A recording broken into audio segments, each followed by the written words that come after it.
রাধে বন্ধুরা, এই যে হচ্ছে আমাদের জগন্নাথ ঠাকুর। এই জগন্নাথ ঠাকুর ঘুরতে এসেছিল গোবিন্দ মন্দিরে, তো এখন আজকে যাবে বাড়ি। দেখুন বন্ধুরা, আমাদের জগন্নাথকে আপনার কেমন লেগেছে কমেন্ট করে জানাবেন।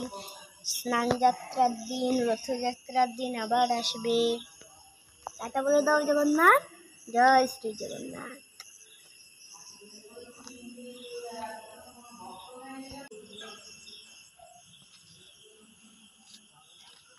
বলো, চলো জগন্নাথ ঘরে যাই।